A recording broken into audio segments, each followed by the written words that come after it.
Hello दोस्तों, welcome to my channel Academic Heights with HP sir पर हम आपका बहुत बहुत स्वागत करते हैं।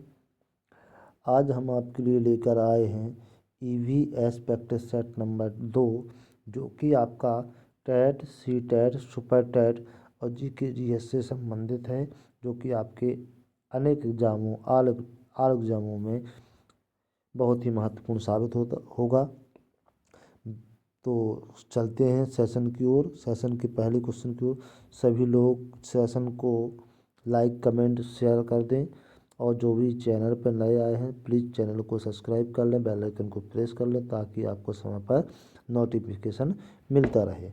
चलते हैं सेशन के क्वेश्चन नंबर पहले की ओर। सेशन ईवीएस पर्यावरण इन्वायरमेंट का प्रैक्टिस सेट नंबर 2 का पहला क्वेश्चन ये रहा आपके सामने।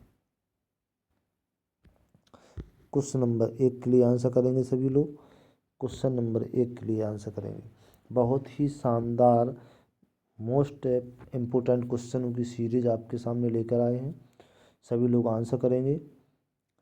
वह परिवार कौन सा है जिसमें पति पत्नी अपने अविवाहित बच्चों के साथ रहते हैं? एकाकी परिवार, संयुक्त परिवार, विस्तृत, इनमें से कोई नहीं। क्वेश्चन नंबर 1 के लिए आंसर करेंगे और क्वेश्चन नंबर 1 के लिए आंसर आना स्टार्ट भी हो गए हैं। बहुत ही शानदार के साथ आंसरों के साथ शुरुआत और बहुत ही बढ़िया क्वेश्चन आपके लिए लेकर आए हैं ईवीएस का।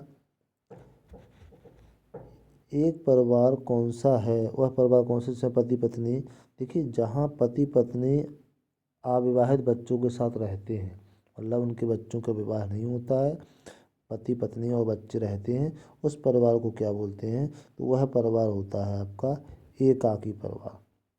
एकाकी परिवार होता है। और जहाँ बच्चे रहते हैं, पति पत्नी रहते हैं, बच्चों के विवाह हो जाते हैं, तो वो संयुक्त परिवार बन जाता है। ठीक है, तो यहाँ अविवाहित की बात हो रही है, तो आपका क्या होगा? एकाकी परिवार। क्वेश्चन नंबर सेकंड को चलते हैं। सेशन का क्वेश्चन नंबर सेकंड ये रहा आप लोगों के सामने। बहुत ही मज़ेदार शानदार question, most important question TET, C TET, super TET के लिए ईवीएस पर्यावरण से लिए गए हैं। आज के सेशन को सभी लोग लाइक कर दें, शेयर कर दें, कमेंट कर दें। जो चैनल पे आए हैं, वो नए आए हैं, वो चैनल को सब्सक्राइब कर लें, बेल आइकन को प्रेस कर दें ताकि समय पर आपको नोटिफिकेशन मिलता रहे। एक बार फिर स्वागत करेंगे हम academic Heights with HP sir channel पर। चलते हैं क्वेश्चन नंबर 2 की ओर। विद्यालय को बचपन का घर किसने कहा है?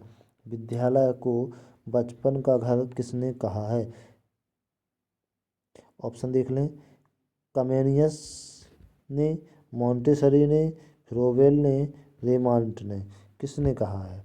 क्वेश्चन नंबर 2 के लिए करेंगे आंसर। क्वेश्चन नंबर 2 के लिए आंसर करें और क्वेश्चन नंबर 2 के लिए आंसर आना स्टार्ट भी हो गए। मारिया मांटेसरी जी ने विद्यालय को बचपन का घर कहा था, तो B option is the right answer हो जाएगा। B option is the right answer हो जाएगा। B option is the right answer हो जाएगा क्वेश्चन नंबर 2 का। ठीक है, मारिया मांटेसरी ने विद्यालय को बचपन का घर कहा था। चलते हैं क्वेश्चन नंबर 3 की ओर। सीरीज का क्वेश्चन नंबर 3 ये रहा आप लोगों के सामने। क्वेश्चन नंबर 3 सीरीज का ये रहा आप लोगों के सामने। क्वेश्चन क्या कह रहा है, जरा गौर से क्वेश्चन को पढ़ लें पहले। परिवार शब्द अंग्रेजी शब्द फैमिली का हिंदी रूपांतरण है। फैमिली शब्द की उत्पत्ति लैटिन भाषा के किस शब्द से हुई है? ये भी बात सही है। परिवार शब्द अंग्रेजी का फैमिली का हिंदी रूपांतरण है और फैमिली शब्द की उत्पत्ति लैटिन भाषा से हुई है, तो लैटिन भाषा से किस शब्द से हुई है? फैमुलस, फैमिली, फेमोस, इनमें से कोई नहीं। क्वेश्चन नंबर 3 के लिए आंसर करेंगे। क्वेश्चन नंबर 3 के लिए आंसर करेंगे और क्वेश्चन नंबर 3 के लिए आंसर आना स्टार्ट भी हो गए हैं। यहाँ पर क्वेश्चन नंबर 3 के लिए आंसर हो जाएगा फैमुलस। लैटिन भाषा के फैमुलस शब्द से क्या बना है? फैमिली बना हुआ है। लैटिन भाषा के फैमुलस शब्द से ही आपका फैमिली बना हुआ है। ठीक है, क्लियर हो गया बेटा? क्वेश्चन नंबर 4 की तरफ चलें। बहुत ही महत्वपूर्ण, शानदार, मज़ेदार सीरीज आप लोगों के लिए, और ये रहा आपके सामने क्वेश्चन नंबर 4। क्वेश्चन नंबर 4 के लिए आंसर करें। एकल परिवार से तात्पर्य है, देखो क्वेश्चन नंबर 4 फिर वही कह रहा है, एकल परिवार से तात्पर्य है वर्ष 1950 के बाद बना परिवार, वर्ष 1950 के बाद बना परिवार नहीं, इससे कोई मतलब नहीं। परिवार जिसमें माता पिता या उनके बच्चे रहते हैं, सही कह रहा है। पर संपूर्ण परिवार जिसमें बच्चे, उनके माता पिता और दादा दादी रहते हैं, नहीं। केवल पति पत्नी, केवल पति पत्नी नहीं, उनके बच्चे भी रह सकते हैं, पति पत्नी भी रह सकते हैं। तो ये आपका एक क्या हो जाएगा, एकल परिवार। एकल परिवार, और इसको क्या बोलेंगे जिसमें बच्चे दादा दादी सभी रहते हैं, तो ये आपका संयुक्त परिवार होगा। क्या, संयुक्त परिवार होगा। तो यहाँ पे आपका ऑप्शन अब आप समझ ही गए होंगे कि क्वेश्चन नंबर 4 के लिए आंसर क्या हो जाएगा। क्वेश्चन नंबर 4 के लिए आंसर हो जाएगा B option is the right answer हो जाएगा। क्या हो जाएगा, B option is the right answer हो जाएगा। चलते हैं क्वेश्चन नंबर 5 की ओर, और सेशन का क्वेश्चन नंबर 5 ये रहा आपके सामने। क्वेश्चन नंबर 5, कितने प्रकार के परिवार होते हैं? 1, 2, 3, 4। कितने प्रकार के परिवार होते हैं? क्वेश्चन नंबर 5 अभी हम आपको बताए थे। क्वेश्चन नंबर 5 के लिए आंसर करेंगे, कितने प्रकार के परिवार होते हैं? एक होता है, 2 होते हैं, 3 होते हैं, 4 होते हैं। कितने प्रकार के परिवार होते हैं? क्वेश्चन नंबर 5 के लिए आंसर करेंगे। तो क्वेश्चन नंबर 5 के लिए आंसर हो जाएगा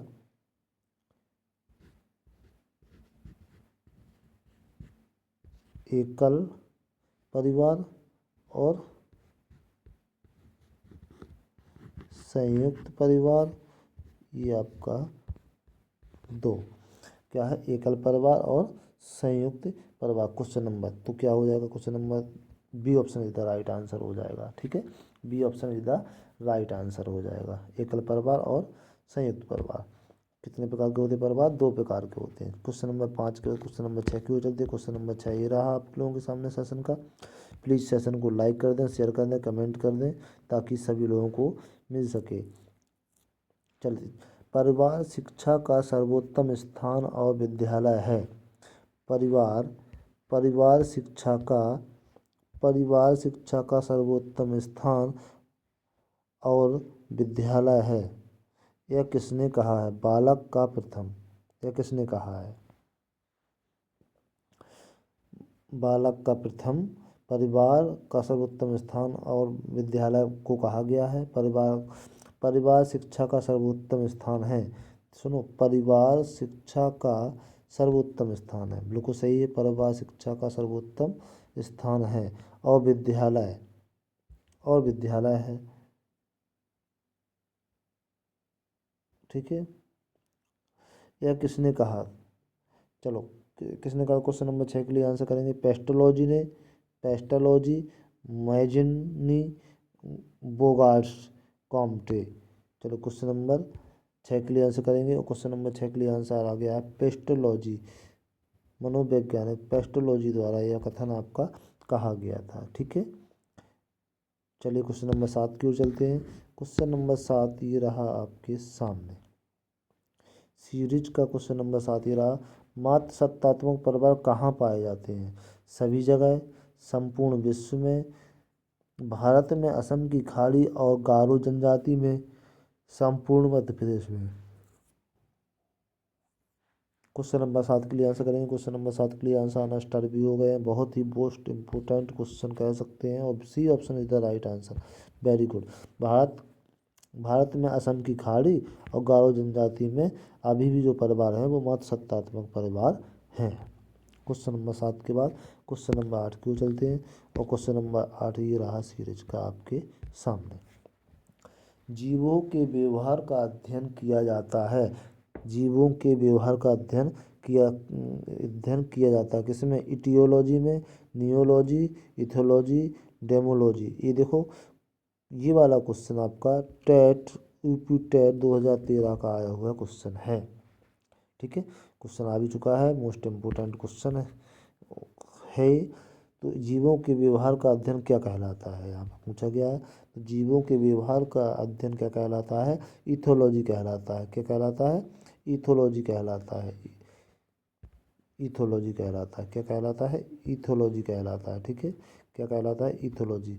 तो आपका C option is the right answer हो जाएगा। C option is the right answer हो जाएगा। ठीक है, क्वेश्चन नंबर 8 के लिए चलते हैं। क्वेश्चन नंबर 9 की ओर चलते हैं। और सेशन का क्वेश्चन नंबर यह रहा आपके सामने। यदि आप चाहते हैं कि बालक सुंदर वस्तुओं की प्रशंसा और निर्माण करे तो उसके चारों ओर सुंदर वस्तुएं प्रस्तुत कीजिए। यह कथन किसका है, यह कथन किसका है, सुकरात का, प्लेटो का, अरस्तु का, पेस्टोलॉजी का। चलिए आंसर करें क्वेश्चन नंबर 9 के लिए। क्वेश्चन नंबर 9 के लिए आंसर करेंगे सभी बच्चे। क्वेश्चन नंबर 9, क्वेश्चन नंबर 9 के लिए आंसर करेंगे भाई। बच्चे क्या होता है, बच्चे सुंदर वस्तुओं की प्रशंसा या निर्माण करें। देखिए आप, जो बच्चा जो वस्तुएं देखेगा तो उसी के बारे में तो परिकल्पना कल्पना करेगा ना, उसी के बारे में प्रशंसा करेगा, उसी का निर्माण करेगा। तो इसीलिए किसने कहा कि बच्चे उसके चारों ओर सुंदर वस्तुएं प्रस्तुत की जाएं। यह किसने कहा, ये पूछा जा रहा है कि किसने कहा, यह कथन किसका है। तो यह कथन आपका है प्लेटो जी का। किसका है, प्लेटो जी का यह कथन है आपका।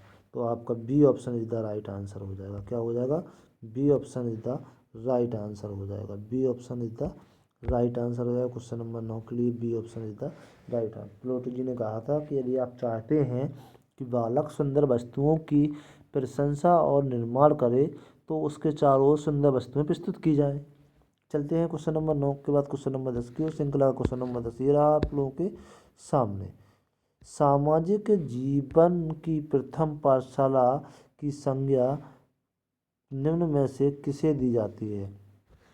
सामाजिक जीवन की प्रथम पाठशाला की संज्ञा निम्न में से किसे दी जाती है, परिवार को, गांव को, विद्यालय को, शहर को।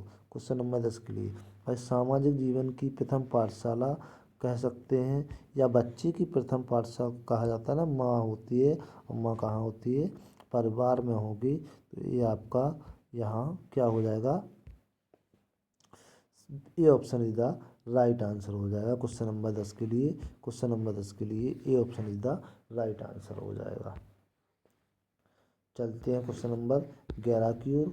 और क्वेश्चन नंबर 11 ये रहा आपके सामने। कुछ जानवर रात में जागते हैं। चलिए, ये जानवर हर चीज़ को जिन रंगों में देखते हैं वे हैं। जानवर को आप देखते हैं कि कुछ विशेष प्रकार के जानवर होते हैं जिनको रात में भी दिखाई देता है। तो वो किस रंग का देख पाते हैं, उनकी आंखों में प्रतिबिंब किस रंग का बनता है, काला और सफ़ेद, लाल और संतरी, बैंगनी और नीला, हरा और पीला। क्वेश्चन नंबर 11 के लिए आंसर करेंगे बच्चे। क्वेश्चन नंबर 11 भाई देखिए, जानवर रात में जगते हैं जो भी, वो जो भी देखते हैं तो उन्हें वो कैसा दिखाई देता है, ब्लैक एंड वाइट के रूप में दिखाई देता है। तो ब्लैक एंड वाइट का मतलब हो गया आपका काला और सफ़ेद के रूप में दिखाई देता है। तो यही आपका क्या हो जाएगा, B option, sorry A option is the right answer हो जाएगा। क्या हो जाएगा, A option is the right answer हो जाएगा क्वेश्चन नंबर 11 के लिए। चलते हैं क्वेश्चन नंबर 12 की ओर। श्रृंखला क्वेश्चन नंबर 12 ये रहा आपका आपके सामने। कोई पक्षी पेड़ की ऊंची डाल पर अपना घोंसला बनाता है। यह पक्षी हो सकता है, कोई पक्षी पेड़ की ऊंची डाल पर अपना घोंसला बनाता है। यह पक्षी कौन हो सकता है, कौवा, फाख्ता, शकरखोरा, कलचुड़ी। क्वेश्चन नंबर 12 के लिए आंसर करेंगे। क्वेश्चन नंबर 12 के लिए आंसर करें। और क्वेश्चन नंबर 12 के लिए, कोई पक्षी जो पेड़ की ऊंची डाल पर अपना घोंसला बनाता है तो कौन बनाता है, कौवा बनाता है। आपका जो कौवा होता है ना, ये आपका पेड़ की ऊपर ऊंची शाखाओं पर, जितना ऊंची शाखाओं पर जा सकता है उतनी ऊंची शाखाओं पर अपना घोंसला बनाता है। क्वेश्चन नंबर 12 के बाद क्वेश्चन नंबर 13 की ओर चलते हैं। और श्रृंखला का क्वेश्चन नंबर 13 ये रहा। क्वेश्चन नंबर 13 कह रहा है, भारतीय परिवार का स्वरूप है मातृसत्तात्मक, पितृसत्तात्मक, मातृ स्थानीय इनमें से कोई नहीं। क्वेश्चन नंबर 13 के लिए, तो भारतीय परिवार का स्वरूप क्या है, और इस क्वेश्चन को आप स्टार भी करेंगे। यह क्वेश्चन मोस्ट इम्पोर्टेंट क्वेश्चन साबित होगा आपके एग्जाम के लिए। हम एक बार फिर आप लोगों का स्वागत करते हैं आज की सीरीज ईवीएस में, जो कि आपके TET, C TET, super TET के लिए बड़ी ही महत्वपूर्ण साबित होगी, और इसके अलावा आपकी अन्य कॉम्पिटिटिव एग्जामों के लिए भी बहुत ही महत्वपूर्ण शानदार क्वेश्चनों की सीरीज हम आपके लिए लेकर आए हैं। तो सभी लोग सेशन को लाइक कर दें, शेयर कर दें, कमेंट कर दें, ताकि सभी लोगों को यह सीरीज मिल सके। और जो भाई बहन, तो मित्र, सखा चैनल पर पहली बार आए हैं, वो सभी लोग चैनल को सब्सक्राइब कर लें, बेल आइकन को प्रेस कर दें, ताकि नोटिफिकेशन आपको टाइम पर मिलता रहे। चलिए क्वेश्चन नंबर 13 के लिए आंसर करते हैं। तो भारतीय परिवार का स्वरूप कैसा है, पितृ सत्तात्मक है। कैसा है, पितृ सत्तात्मक है। ठीक है, 13 का B option is the right answer हो जाएगा।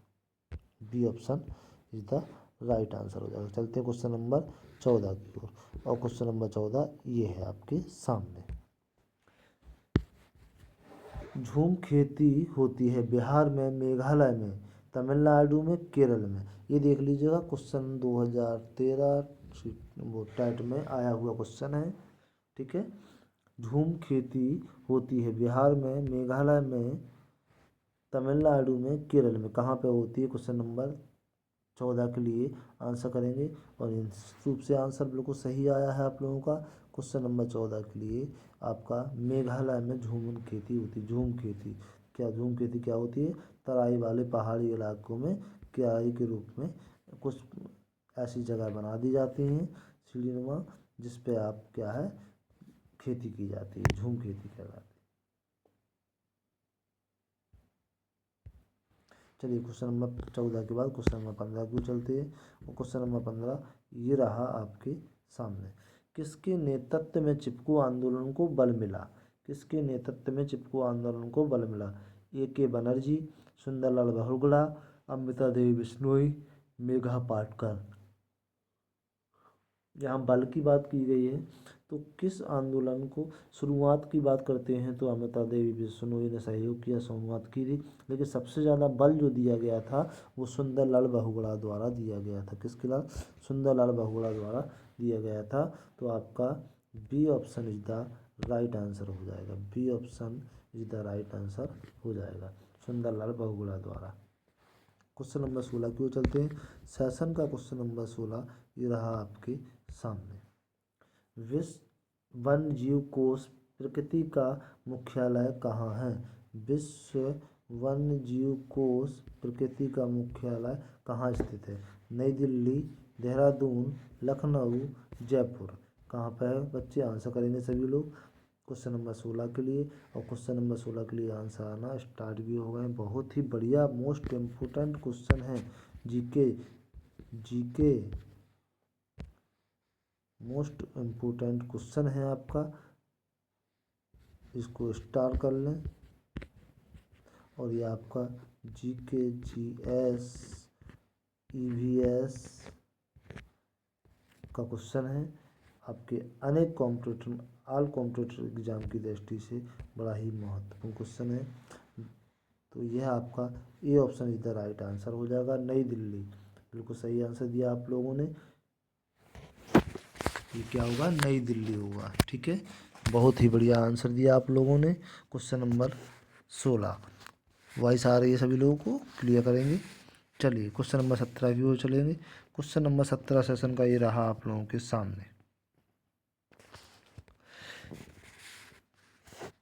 कैलाश श्रृंखला जिसके नाम पर वन्यजीव संबंधी फेलोशिप की दी जाती है का मूल निवास कहाँ है। कैलाश श्रृंखला जिसके नाम पर वन्यजीव संबंधी फेलोशिप दी जाती है वह का मूल निवास कहाँ है। कुरुक्षेत्र हरियाणा, झांसी मध्य प्रदेश, जयपुर राजस्थान, नई दिल्ली। क्वेश्चन का आंसर देंगे क्वेश्चन नंबर 17 के लिए। देखिए, झांसी मध्य प्रदेश ये तो बिल्कुल गलत ही है, ये तो बिल्कुल आपका गलत ही होगा, तो ये नहीं हो सकता। कुरुक्षेत्र हरियाणा, पानीपत ये नहीं हो सकता। जयपुर राजस्थान, नई दिल्ली। तो आपका कैलाश श्रृंखला जिनके नाम पर वन्य जीव संबंधी फेलोशिप दी जाती है वो जयपुर में है, राजस्थान जयपुर। ठीक है, राजस्थान जयपुर। 17 का C option is the right answer हो जाएगा। क्वेश्चन नंबर 18 की ओर चलते हैं और श्रृंखला का क्वेश्चन नंबर 18 ये रहा आप लोगों के सामने। वन्य जीव प्रशिक्षण संस्थान Bharat wild life institute of India का मुख्यालय कहाँ है? Wild life institute of India का मुख्यालय कहाँ है, या इसको हिंदी में क्या कहेंगे, वन्य जीव प्रशिक्षण संस्थान। भोपाल में, नई दिल्ली, देहरादून, कोयम्बटूर। चलिए क्वेश्चन नंबर 18 के लिए आंसर करेंगे। क्वेश्चन नंबर 18 के लिए तो वन्य जीव प्रशिक्षण संस्थान या wild institute of India Dehradun, कहाँ पे? Dehradun. C option is the right answer हो जाएगा क्वेश्चन नंबर 18 के लिए। क्वेश्चन नंबर 18 के लिए C option is the right answer हो जाएगा। ठीक है, कहाँ पे है? देहरादून में। चलते हैं क्वेश्चन नंबर 18 के बाद क्वेश्चन नंबर 19 की ओर, और क्वेश्चन नंबर 19 ये रहा श्रृंखला का आप लोगों के सामने। सामाजिक अंतःक्रिया के लिए सदस्यों में से महत्वपूर्ण क्या है? सामाजिक अंतःक्रिया के लिए सदस्यों में से महत्वपूर्ण क्या है? निकटता, भ्रातृत्व, पारस्परिक जागरूकता, स्थायी संबंध। क्वेश्चन नंबर 19 के लिए आंसर करेंगे। क्वेश्चन नंबर 19 तो सामाजिक अंतःक्रिया के लिए सदस्यों में क्या होना चाहिए? पारस्परिक जागरूकता। पारस्परिक जागरूकता होगी तो वह एक दूसरे से संबंध बनाकर मिलजुल कर सभी रहेंगे समाज में। ठीक है, तो समाज के साथ जो अंतःक्रिया होगी वो निश्चित रूप से जागरूकता के लिए संकेत करेगी। तो पारस्परिक जागरूकता, C option is the right answer question number 19 के लिए। चलते हैं क्वेश्चन नंबर 20 की ओर, और इस आज के सेशन का क्वेश्चन नंबर 20 ये रहा आपके सामने। सामाजिक प्रतिनिधान की अवधारणा किसने दी? सामाजिक प्रतिनिधान की अवधारणा किसने दी? D R Taft, D E Durkheim, Max Weber, Ogburn. चलिए क्वेश्चन नंबर 20 के लिए आंसर करेंगे, और क्वेश्चन नंबर 20 के लिए आंसर आना स्टार्ट भी हो गए हैं। सामाजिक प्रतिनिधान की अवधारणा ई दुखीम जी के द्वारा दी गई थी। सामाजिक प्रतिनिधान की अवधारणा जो दी थी ई दुखीम साहब के द्वारा दी गई थी। मोस्ट इम्पोर्टेंट क्वेश्चन है, स्टार लगा लें, नोट कर लें अपने नोटपैड पे। चलिए क्वेश्चन नंबर 21 को चलते हैं। क्वेश्चन नंबर 21 ये रहा सेशन का आप लोगों के सामने। सभी लोग प्लीज़ सेशन को लाइक शेयर कमेंट जरूर करें, और जो लोग नए आए हैं वो सेशन पर जो नए आए हैं वो चैनल को सब्सक्राइब कर लें, बेल आइकन को प्रेस कर दें। एक बार फिर हम आप लोगों का स्वागत करते हैं academic height with HP channel पर। क्वेश्चन नंबर 21 के लिए आंसर करेंगे। क्वेश्चन नंबर 21 में पूछा गया है कौन सा सिद्धांत व्यक्ति और समाज से संबंधित नहीं है? कौन सा सिद्धांत व्यक्ति और समाज से संबंधित नहीं है पूछ रहा। सामाजिक अनुबंधन सिद्धांत, ये तो है। सामाजिक समझौता सिद्धांत, ये भी है। मार्क्सवादी सिद्धांत, सामूहिक मन का सिद्धांत। चलिए क्वेश्चन नंबर 21 के लिए आंसर करें, और सभी लोग आंसर करेंगे। और ये आपका नहीं पूछा गया है कि जो संबंधित नहीं है, तो मार्क्सवादी सिद्धांत जो आपका क्या है, व्यक्ति और समाज से संबंधित नहीं है। व्यक्ति, तो C option is the right answer हो जाएगा। बाकी सभी व्यक्ति और समाज से संबंधित सिद्धांत हैं। बाकी मार्क्सवादी सिद्धांत आपका व्यक्ति और समाज से संबंधित नहीं है। C option is the right answer question number 21 के लिए। क्वेश्चन नंबर 22 की ओर चलते हैं, और सेशन का क्वेश्चन नंबर 22 ये रहा आप लोगों के सामने। बहुत ही शानदार क्वेश्चन है, लोग को सोचने समझने वाला, और मोस्ट इम्पोर्टेंट सीटेट की दृष्टि से क्वेश्चन है। मधुबनी चित्रकला के बारे में सही कथन चुने। देखो एक बार सीटेट 2014 में आया हुआ क्वेश्चन है, जैसा कि मैंने बताया आप लोगों को। ठीक है, ऑप्शन ए कह रहा है इन चित्रों को बनाने में नील, हल्दी, फूल पेड़ों के रंग आदि का इस्तेमाल किया जाता है। इन चित्रों में इंसान, जानवर, पेड़, फूल, मछली, पंछी आदि दिखाए जाते हैं। यह लोक चित्रकला बहुत पुरानी है और इसका नाम मधुबनी नामक स्थान से के नाम पर पड़ा। ठीक है, मधुबनी राजस्थान का अति प्रसिद्ध जिला है। क्वेश्चन नंबर 22 के लिए आंसर करेंगे। क्वेश्चन नंबर 22 के लिए आंसर करें और क्वेश्चन नंबर 22 का आंसर आना स्टार्ट भी हो गया है। तो यहाँ क्या कह रहा, इन चित्रों को बनाने के लिए नील, हल्दी, फूल, पेड़ों के रंग आदि का इस्तेमाल किया जाता है। बिल्कुल सही कह रहा है वो, तो ये सही हो गया। इन चित्रों में इंसान, जानवर, पेड़, पक्षी, फूल आदि दिखाई जाते हैं। हाँ बिल्कुल सही है। और यह लोक चित्रकला बहुत पुरानी है। इसका नाम मधुबनी स्थान से ही इसका नाम मधुबनी पड़ा था। ये भी सही है। मधुबनी राजस्थान का अति प्रसिद्ध जिला है। नहीं, बिल्कुल ये गलत है। तो वहाँ पर आपका ए बी और सी होना चाहिए। B option is the right answer हो जाएगा। बी ऑप्शन, ए बी और C, B option is the right answer हो जाएगा। सेशन का 22 का क्वेश्चन का B option is the right answer हो जाएगा। क्वेश्चन नंबर 23 की ओर चलते हैं और सेशन का क्वेश्चन नंबर 23 ये रहा आपके सामने। परिवार क्या है? एक समूह, एक समुदाय, एक सामाजिक संस्था, एक भीड़। क्वेश्चन नंबर 23 बहुत बढ़िया क्वेश्चन है, बहुत ही समझने वाला सेंसिटिव क्वेश्चन है। परिवार आखिर है क्या? तो परिवार आपका बता दें, आपके आंसर स्टार्ट भी हो गए हैं। परिवार आपको बता दें कि परिवार एक सामाजिक संस्थान होता है। सामाजिक संस्थान होता है जहाँ पर कई लोग मिलकर रहते हैं। ठीक है, क्वेश्चन नंबर 23 के बाद क्वेश्चन नंबर 24 की ओर चलते हैं और सेशन का क्वेश्चन नंबर 24 ये रहा आप लोगों के सामने। बगुला भैंस पर बैठता है क्योंकि, ये भी आपका सीटेट में आया हुआ क्वेश्चन है, 2016 में आया था। बगुला भैंस पर बैठता है क्योंकि बगुला तथा भैंस में सहजीवी का संबंध है। क्वेश्चन नंबर 24 के लिए, बगुला मनोरंजन के लिए भैंस पर बैठता है? नहीं। भैंस बगुले को एक स्थान से दूसरे स्थान तक ले जाने के लिए? नहीं। बगुला भैंस को डराता है? नहीं। तो यहाँ पर आपका ए option is the right answer हो जाएगा। बगुला तथा भैंस में सहजीवी का संबंध है। ठीक है, क्वेश्चन नंबर 25 की ओर चलते हैं। सेशन का क्वेश्चन नंबर 25 ये रहा आपके सामने। आज के सेशन का क्वेश्चन नंबर 25 आप लोगों के सामने है। क्वेश्चन नंबर 25, निम्नलिखित में से किसकी सुनने की शक्ति इतनी क्षीण होती है कि वह वायु से पत्तों के हिलने की ध्वनि और घास पर किसी जानवर के चलने की ध्वनि में अंतर कर सकता है? बाघ, गिद्ध, रेशम का कीड़ा, कुत्ता। क्वेश्चन नंबर 25 के लिए आंसर करेंगे। तो भाई सबसे ज़्यादा सुनने की क्षमता किस में होती है? कुत्ते में होती है। ठीक है, सबसे ज़्यादा क्या है, ध्वनि कुत्ते को सुनाई देती है। तो इतना भी सुन लेता है कि घास पर किसी जानवर के चलने की आवाज़ आ रही है या पत्ते हिल रहे हैं, तो भी कुत्ता कितनी भी नींद में होगा तो भी वह सुन लेगा।